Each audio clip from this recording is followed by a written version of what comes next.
जय हिंद। आज हम लोग संविधान का पहला अनुच्छेद से स्टार्ट करते हैं और स्टार्ट करते हैं कि संविधान में क्या क्या था और अनुच्छेद 1 से। और ये हम लोग बाद में देखेंगे कि अनुच्छेद को कैसे लिखा गया, कौन था और कितना सभा था। ये सब बात हम लोग लास्ट में हम लोग शुरू करते हैं संविधान को। आप लोग को तो मालूम होगा कि संविधान को लिखने का प्रारूप समिति का अध्यक्ष कौन था, वो अम्बेडकर जी थे, और जिसे उसको पिता भी कहा जाता है संविधान का। तो हम लोग शुरू से देखते हैं। सबसे पहली बात देखते हैं कि देखिए, आप किसी भी बुक को लीजिएगा तो उसमें कुछ न कुछ लेसन होता है, कुछ टॉपिक होता है। उसी प्रकार के संविधान में भी होता है। संविधान में लेसन को कहते हैं भाग, और टॉपिक जो रहता है वो अनुच्छेद के हिसाब से लिखा रहता है। जो संविधान में कुल भाग जो है 22 है, संविधान में भाग की संख्या 22 है और अनुच्छेद की संख्या 395 है। और अनुसूची 12 है। अनुसूची को हम लोग लास्ट में देखेंगे, जब संविधान का कुल 395 कंप्लीट हो जाएगा ना, तब हम लोग लास्ट में देखेंगे कि 12 अनुसूची में क्या क्या है। तो हम लोग शुरू से देखते हैं। देखिए, अब भाग पहला देखते हैं। भाग पहला में कहा गया है संघ एवं राज्य का क्षेत्रफल, यानी बताया गया अनुच्छेद पहला भाग में लिखा है नाम ये है। अब उसमें 4 अनुच्छेद 4 है। भाग तो पहला है, अनुच्छेद कितना 4 है, 1 से लेकर 4 तक भाग पहला में चर्चा है। जैसे आप कोई बुक लीजिएगा, जैसे मान लीजिए उसमें पहला मैथ का लेते हैं जो फेमस भी है, तो मैथ का लीजिएगा। मान लीजिए किसी में ग्राफ है, तो ग्राफ में होगा उसका नाम होगा ग्राफ है, और उसके बाद उसमें कुछ लेसन टॉपिक होगा कि 15 से लेकर 20 तक इतना में ग्राफ के बारे में चर्चा है। उसी प्रकार से भाग पहला, जिसमें संघ और राज्य के क्षेत्रफल का चर्चा है, जो अनुच्छेद 1 से लेकर 4 तक चर्चा किया गया है। तो सबसे पहले देखते हैं पहला अनुच्छेद पहला।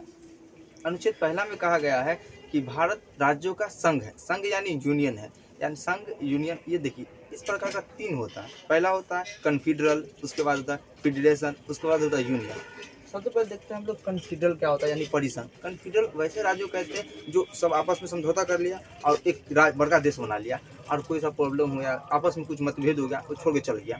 इसमें कोई समझौता अच्छा से नहीं हुआ, सिर्फ मिल गया वो लोग। पर फेडरेशन में क्या होता है, वो लोग एक समझौता करता है, एक सिग्नेचर के समझौता करके एक देश बनाया, और देश बनाने के बाद मान लीजिए उसमें भी अलग हो सकता है। अलग होने के लिए उस समझौता को तोड़ना पड़ेगा, तब अलग होना पड़ेगा। कन्फेडरेशन में ऐसा नहीं है। जैसे इसका उदाहरण हम लोग ले सकते हैं पहले के समय राजघराने में। जैसे मौर्य वंश, जो चंद्रगुप्त मौर्य थे, उसमें पूरा अखंड भारत था। उसके बाद अभी के समय छोटा हो गया, टूटते हुए चला गया। या चंद्रगुप्त मौर्य के बेटा के समय आएंगे, अशोक के समय आएंगे, तो छोटा हो गया क्षेत्र, ये टूटते हुए चला गया। अब फेडरेशन में अमेरिका आता है। अमेरिका के बहुत सारे 15 देशों से मिलकर बना हुआ है, और वो एक देश है अभी, और उसमें भी चाहेगा तो अलग हो सकता है। उसके बाद आता है यूनियन। यूनियन यानी संघ होता है, और फेडरेशन का मतलब ही संघ होता है। इसीलिए हम यह ना कर सकते हैं कि भारत राज्यों का संघ है। संघ कहेंगे तो फेडरेशन भी हो जाएगा, पर ये टूट सकता है। पर इसलिए कहते हैं भारत राज्यों का यूनियन है। जब एग्जाम में क्वेश्चन पूछता है तो यूनियन लिख के पूछता है, संघ भी देता है, यूनियन भी देता है। तो हम लोग याद रखिएगा, संघ पर नहीं लगेगा ठीक, क्योंकि यूनियन में लगेगा। भारत राज्यों का यूनियन है। यूनियन यानी इसमें से जो भी राज्य है, जो भी क्षेत्र है, उसको कोई भी टूट के अलग नहीं हो सकता। जैसे मान लीजिए छोटा मोटा ये भारत का मैप है, और मान लीजिए एक दिन बोला गुजरात कि हमको अलग देश बनाना, हमको अलग रहना, तो ऐसा नहीं हो सकता, क्योंकि भारत क्या है, राज्यों का यूनियन है, इसमें कोई नहीं टूट सकता है। देखिए, एक उदाहरण के लिए हम समझाएं। देखिए, एक छोटा मोटा घर देखिएगा, सिर्फ ईंटा से थकीला आके रख दिए, तो क्या है, फिर कन्फेडरेशन कराया, वो टूट जाएगा जल्दी। और सिर्फ थकी लगा दिए, जुड़े नहीं, तो क्या होगा, टूट जाएगा। अब थोड़ा सा उसी दीवार को करके मिट्टी ला के, पहले के समय मिट्टी का घर बनता, लेप दिए अच्छा से, उसका घर तैयार कर दी, फिर भी वो कमजोर है। इससे मजबूत है, मगर ये भी कमजोर है। और ये संघ यानी यूनियन, आप बढ़िया से उसको दीवार को ढा दीजिए, अंदर बाहर से प्लास्टर कर दिए, मार्बल लगा दीजिए, तो पूरा ये तो बढ़िया मजबूत हो जाएगा, ये तो टूटवे नहीं करेगा। एक उदाहरण है, आप समझ सकते हैं। उसके बाद देखते हैं अनुच्छेद दूसरा। अनुच्छेद दूसरा में कहा गया है संसद किसी भी विदेशी राज्य को मिला सकता है। यानी पहला तो कह दिया है कि भारत का कोई भी राज्य अलग नहीं हो सकता, जाएगा नहीं भाग के। दूसरा में कह दिया है कि जो भी आए बाहर से सबको मिला लो, यहाँ से जा नहीं सकता भारत से, दूसरा जितना भी आएगा मिला लो। यानी मान लो कोई दिन के बाद चीन है, चीन सन का है, ये बोलेगा कोई दिन का आपको मिला है भारत में, कोई बात नहीं, हम लोग अनुच्छेद 2 का प्रयोग करके उसको मिला सकते हैं। जैसे एक उदाहरण के लिए सिक्किम यहाँ पर है। सिक्किम जो था पहले एक यहाँ पर एक देश था, सिक्किम यहाँ पर एक देश था। वो उस समय तिब्बत को मार हो गया, चीन वाले ने खूब मारा तिब्बत वाले को, बढ़िया से डर गया। इसको लगा कि आप इसको भी कब्जा लेगा, सिक्किम को ही चीन वाला। तो इसने आया भारत में, भारत में आकर मिल गया। तो भारत में आकर मिला था 1974 में। तो उस समय में वो पूरा भारत का राज्य नहीं बना, वो बना सा सह राज्य बना था। यानी भारत का वो राज्य है, मगर उसका संविधान हर एक चीज अलग रहेगा। उसके बाद कुछ दिन के बाद 16 मई 1975 में वो आके एक संशोधन हुआ, अब वो भारत का पूरा राज्य मिल गया। तो अनुच्छेद आप लोग समझ गए होंगे कि अनुच्छेद 2 में कहा गया कि भारत राज्यों का संसद किसी विदेशी राज्यों को मिला सकता है भारत में। उसके बाद उदाहरण में भी है, यहाँ लिख दिया सिक्किम, जो 16 मई 1975 को मिलाया गया।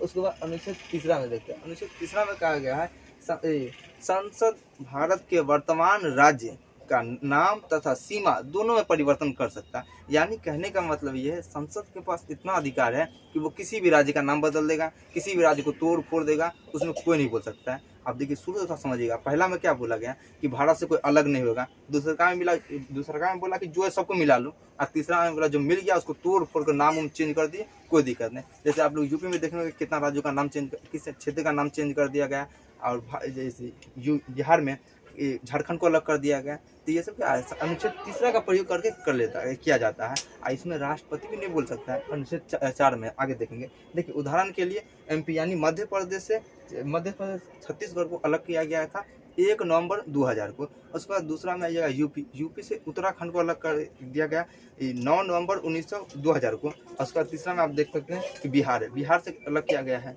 झारखंड को। झारखंड पहले बिहार का था, तो 15 नवंबर 2000 को झारखंड को अलग कर दिया गया। किस अनुच्छेद के तहत? तो 3 अनुच्छेद के तहत। आप उसके बाद ये तो हो गया इसका लास्ट भाग, पहला का लास्ट बचेगा, चारे को इसमें चर्चा तो लास्ट होगा। तो चौथा में लिखा हुआ है कि भारत संसद जब अनुच्छेद 2 या 3 का प्रयोग कर रहा है उस समय राष्ट्रपति भी नहीं बोल सकते, यानी राष्ट्रपति के वाद योग्य नहीं है। अब मान लीजिए कोई राज्य का नाम चेंज कर रहे हैं, मान लीजिए कोई राज्य यहाँ पर गुजरात है, यहाँ पर इसका नाम 2 भागों में बांटना, मान लीजिए यहाँ पर, और राष्ट्रपति भी यही के मान लीजिए इसका घर यहाँ पर, शादी यहाँ हुआ है, ससुराल यहाँ हुआ है, आधा काट रहे हैं, आधा क्षेत्र इधर चल जाएगा, इधर आधा ऊपर चल जाएगा। अब राष्ट्रपति गुस्सा जाएंगे कि हम ससुराल में आधा इधर चल जाएंगे तो दक्षिण में चल जाएंगे, ऊपर जाएंगे तो उत्तर में हो जाएगा, दिक्कत हो जाएगा। ऐसा नहीं होगा, गुजरात का आधा भाग नहीं होगा, ऐसा नहीं कर सकते। अनुच्छेद सीधे कहता है 4 कि राष्ट्रपति अगर संसद कुछ कर रहे हैं कोई दिक्कत नहीं है, चुपचाप आपको आए सिग्नेचर कर दीजिए और जाने दीजिए, आप नहीं बोल सकते हैं। तो यानी अनुच्छेद 2 और 3 का प्रयोग हो संसद कर रहा है तो राष्ट्रपति के वाद योग नहीं है, ये अनुच्छेद 4 कहता है। तो आप लोग इतना समझ गए, चारों समझ गए। अब हम लोग देखते हैं जब भारत स्वतंत्र हुआ या उससे पहले अखंड भारत था, उस सबके बारे में देखते हैं। देखिए भारत पहले अखंड भारत था। अखंड भारत मतलब पूरा बहुत बड़ा विशाल था भारत का क्षेत्रफल, जो सबसे पहले 1893 में अफगानिस्तान को अलग कर दिया गया। अंग्रेज लोग थे, इस अफगानिस्तान वाला क्षेत्र था पहाड़ी क्षेत्र था, अब वहाँ पर बहुत मारदंगा होता था, अभी भी मारदंगा होवे करता है। तो उस क्षेत्र में ज़्यादा मुनाफिक था नहीं, तो इसीलिए वो लोग क्या किया कि वहाँ पर डोरंड लाइन खींच दिया। अब डोरंड लाइन खींच दिया, बोला कि वो अफगानिस्तान है वो भातगांग नहीं है, अलग हो गया, ऐसा कर दिया। कुछ दिन के बाद आया म्यांमार, जो वर्तमान नाम है, पुराना नाम उसका बर्मा है। यहीं से सुभाष चंद्र बोस ने अपना सेना तैयार किया था, यहीं पर भी बोले थे वो, तुम मुझे खून दो हम तुम्हें आज़ादी देंगे, तो बर्मा में बोले थे। तो बर्मा को अलग कर दिया गया 1935 में। यहाँ पर भारत यहाँ पर क्षेत्र है म्यांमार कहते हैं जिसको, तो पुराना नाम इसका बर्मा है, इसको अलग कर दिया गया काट के। उसके बाद तीसरा में कैंसल को हटा दिया गया, यानी पाकिस्तान को हटा दिया गया। पाकिस्तान को 1947 में हटा दिया गया था। उस समय पाकिस्तान 2 पाकिस्तान था, एक यहाँ पर जो अभी बांग्लादेश है और एक यहाँ पर जो पाकिस्तान है। बांग्लादेश का नाम था पूर्वी पाकिस्तान, इसका नाम था पश्चिमी पाकिस्तान। अब पूर्वी पाकिस्तान वाला जो था ना थोड़ा काला है और लोग का भाषा था बंगला है, तो ये लोग समझता था अपने आप को श्रेष्ठ कि हम लोग को डायरेक्ट ऊपर वाला उतारा है, और ये लोग जो है मतलब खराब है, नीच है, ऐसा मतलब दोनों मार हो गया 1971 में। उसका भारत में साथ दिया, बांग्लादेश का निर्माण हुआ था। बांग्लादेश का एक अलग टॉपिक है, जब 1971 का युद्ध, तो उसमें बताएंगे। तो देखिए म्यांमार को अलग किया 1935 में, पाकिस्तान को अलग किया 1947 में। ये भारत और पाकिस्तान के बीच में जो रेखा है उस रेखा का नाम है रेड क्लिफ। भारत पर यहाँ पर ये रेखा, यहाँ पर इसका रेखा का नाम है रेड क्लिफ। उसके बाद आया अंग्रेजों ने था ना जो भारत स्वतंत्र कर दिया, स्वतंत्र करने के बाद क्या कहा कि वो 3 गो विकल्प रख दिया। सब भारत में पहले देसी रियासत था, जैसे ये पूरा क्षेत्र अभी क्या है, बिहार है, यूपी है, इस प्रकार से। पहले ऐसा नहीं था, पहले देसी रियासत था, यहाँ पर कोई दूसरा राज्य करेगा, कोई यहाँ पर जमींदार, सब इस प्रकार से था। तो इस सब देसी रियासत को अंग्रेज ने कह दिया कि सबको 3 विकल्प दिया। पहला बोला जिसको भारत मिलना है भारत में मिल जाओ, दूसरा में कहा जिसको पाकिस्तान में मिलना है पाकिस्तान में मिल जाओ, और तीसरा का जिस राज्य को या जिस देसी रियासत को स्वतंत्र रहना यानी अपना देश बना के रहना तो वो रह सकता है, इसमें कोई दिक्कत नहीं। अब 3 विकल्प दे दिया, अब तो दिक्कत होगा। तो भारत पाकिस्तान में चला गया, 13 देसी रियासत पाकिस्तान में चला गया, अब 552 देसी रियासत वो भारत में मिल गया। अब पूरा तो मिल गया, अब यहाँ पर बात रहा कि इसको फेडरेशन बनाना है कि यूनियन बनाना है। तो ये पूरा मतलब दिया तैयार करने के लिए कि सभी भारत का जितना भी देसी रियासत है उस सबको मिलाकर यूनियन कर दो। ये काम दिया 3 आदमी को। सबसे ऊपर में सरदार पटेल, ये बहुत तेज आदमी भी थे, थोड़ा चालाक भी थे। तो देसी मिलाने के लिए दिया सबसे पहले सरदार पटेल, उसके बाद वीपी मेनन, उसके बाद ये अंतिम गवर्नर लॉर्ड माउंटबेटन। लॉर्ड लिखा जाता है इसको इज्जत देने के लिए, गधा सबको अंग्रेजों को इज्जत दिया जाता है। तो माउंटबेटन जो है इसको दिया गया, तीनों था ये लास्ट में तो हम लोग का साथ दिया था भारत का। इन तीनों को बोला गया कि भारत का जितना भी देशी रियासत है उस सबको मिलाकर और एक यूनियन बनाओ, ये काम सब दिया गया था। यहाँ पे वो क्वेश्चन पूछता है कि भारत का अंतिम गवर्नर जनरल कौन था, तो लॉर्ड माउंटबेटन था। अब देखिए अभी लोग को मिल गया, अब पूरा देशी रियासत सबको मिला दिया। इसमें 3 को देशी रियासत जो है ना वो ड्रामा करने लगा, 3 को बोलने लगा कि हमको नहीं मिलना है, हमको पाकिस्तान में जाना है, कोई कह रहा हमको स्वतंत्र रहना है, दिक्कत हो गया। अब यहाँ पर थे सरदार पटेल, यहाँ पर जो है एक हैदराबाद, जो अब यहाँ पर देखेंगे ये तमिलनाडु, तमिलनाडु जो पहले बहुत बड़ा था हैदराबाद, यहीं से कोहिनूर ही निकला है। तमिलनाडु कर रहा है कि हमको जाना है पाकिस्तान में, हर बीच में जाएगा पाकिस्तान में, दिक्कत होगा। पता चला सरदार पटेल को, सरदार पटेल गए वहाँ को, आई चिल्ला रहा है, कलेजा पीट रहा है कि हमको जाना है पाकिस्तान में, दिक्कत है। तो सरदार पटेल ने क्या किया, सब पुलिस को वर्दी में आर्मी को भेज दिया, आर्मी को भेजा यहाँ तमिलनाडु यानी हैदराबाद में सबको भेज दिया।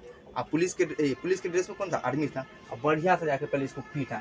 अब ये जो था हैदराबाद, अपने अब्बा, हैदराबाद के शासक को कहते हैं निजाम, ये अपने अब्बा को कॉल किया यहाँ इंग्लैंड से आया। उस समय तत्कालीन था प्रधानमंत्री को नेहरू जी का है कि आप हैदराबाद को पीट रहे हैं, नहीं जाने दे रहे हैं पाकिस्तान में। नेहरू कॉल के सरदार पटेल को, सरदार पटेल क्या सही बात हो रहा है, सरदार पटेल को ऐसा कुछ नहीं, हम तो पुलिस भेजे हैं। अभी वो बढ़िया से पूछ काछ के अब बढ़िया से इसको भारत में मिला लिया गया। तो उस ऑपरेशन का नाम रखा गया पोलो, ऑपरेशन पोलो के तहत हैदराबाद को मिला लिया गया। अब बचा 2, अब ये दोनों का फर्क ड्रामा। अब यहाँ पर है गुजरात का नीचे वाला क्षेत्र, इसका नाम है जूनागढ़। जूनागढ़ को रहा कि हमको भी जाना है पाकिस्तान में, इसको तो सुधार दिया सरदार पटेल हैदराबाद को। अभी चिल्ला रहा है कि हमको जाना है जाना है। तो यहाँ पर ना जो जनता था ना वो हिंदू धर्म का जनता ज़्यादा था, और यहाँ पर शासक जो था ना वो मुसलमान था, और गधा भी था। क्या है कि यहाँ के राजा को ना 800 कुत्ता पोसने का शौक था, 800 कुत्ता पोसे हुआ था, बीच में चलता था, उसी कैटेगरी का रहा होगा। तो इसको भी जाना था पाकिस्तान में, चिल्ला रहा। तो अब सरदार पटेल गए, और यहाँ पर ज़्यादा हिंदू है, इसको पूछे कहाँ रहना तुमको, भारत में। तो यहाँ पर सबसे पहले कराएगा जनमत संग्रह, यानी कहा कि जिसको पाकिस्तान में जाना है वो वोटिंग दो, और जिसको भारत में रहना वो वोटिंग दो। तो 90% आदमी बोला कि हमको भारत में रहना है, तो इसको जनमत संग्रह तो भारत में मिला लिया। अब यहाँ पर राजा चिल्ला दे रहा है, भगा दिया, जो तू जाना ना जाओ, हो गया। अब यहाँ पर बच गया जम्मू कश्मीर। पहले जम्मू कश्मीर पूरा क्षेत्र, अभी तक है लद्दाख में जम्मू कश्मीर में बांट दिया गया है। यहाँ पर POK है, यहाँ पे इसका चीन वाला कब्जा कर लिया, 21 चीन है। जम्मू कश्मीर का जो राजा था ना, वो राजा का नाम था राजा हरि सिंह। अब वो राजा हरि सिंह था हिंदू, था बकलोल भी, अब मतलब धर्म के हिसाब से नहीं, वो बकलूल था भी। और यहाँ पर एक प्रधानमंत्री था, जो था शेख अब्दुल्ला, और यहाँ पर प्रधानमंत्री बना हुआ था, और राजा था हरि सिंह।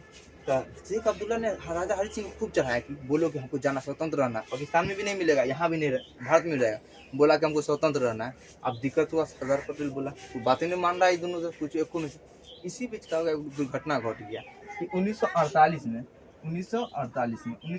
ना पाकिस्तान वाला घुस गया, बोला कि जम्मू कश्मीर मेरा, लगभग थोड़ा सा क्षेत्र को कब्जा लिया।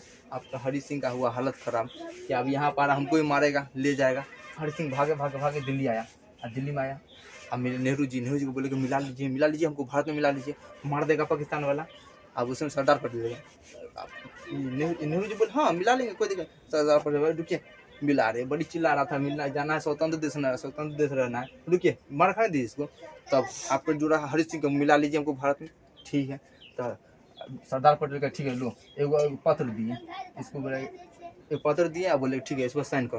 तो साइन हुआ अक्टूबर में हुआ, 26 अक्टूबर 1947 को हो गया। अब 1947 में हुआ, इसको कहा कि ठीक है आप भेजेंगे ना। अभी तो हरि सिंह ने साइन कर दिया विलय पत्र पर, और विलय पत्र पर सिग्नेचर कब किया, 26 अक्टूबर 1947 को। अब तो ये हो गया भारत का अंग। आप सरदार पटेल भेजे सैनिक को, आप मारा इधर पाकिस्तान वाले को भगाया। तो ये लोग जो था ना, जब उस समय हुआ ना, तो उसमें कुछ जो शेख अब्दुल्ला था ना बहुत चालाक था, वो उस समय दिमाग धरा है कि हमको भारत का अंग रहना है, पर संविधान में हम लोग को एक अनुच्छेद चाहिए, और उसके हिसाब से हम लोग अपना संविधान बनाएंगे। उस समय में क्या होता था कि जम्मू कश्मीर में कोई भारतीय जाके नहीं रह सकता है, कोई ब्याह नहीं कर सकता है, यहाँ ज़मीन नहीं खरीद सकता है, ये सब दिक्कत हो रहा था।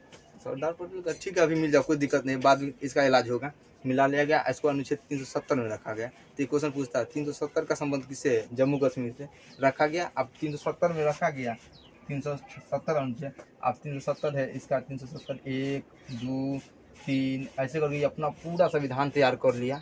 ठीक है, अभी तो खैर मोदी जी आए हटा दिए 370, 370 नहीं हटा है, 370 है। 370 में लिखा हुआ है कि जम्मू कश्मीर भारत का सीमा है और यही हट जाएगा तो जम्मू कश्मीर चला जाएगा। तो 370 नहीं हटाया गया है। 370 में जो था ना 1 2 3 करके था ना, यानी उसके नीचे में जितना भी था उस सबको हटा दिया गया है। देखिए अब यहाँ तक आप लोग समझो। यहाँ आप लोग देखा हैदराबाद के शासक को निजाम कहा जाता है, जिसको कहाँ जाना था पाकिस्तान में। अब यहाँ इसको मिला लिया गया ऑपरेशन पोलो के तहत जूनागढ़, इसको भी पढ़ा जन्म संग्रह। ये सब आप लोग यहाँ तक समझिए, तो आप लोग को समझ में आएगा। अगर आप लोग को लिखना तो लिख सकते हैं या स्क्रीन शॉट लेना तो ले सकते हैं।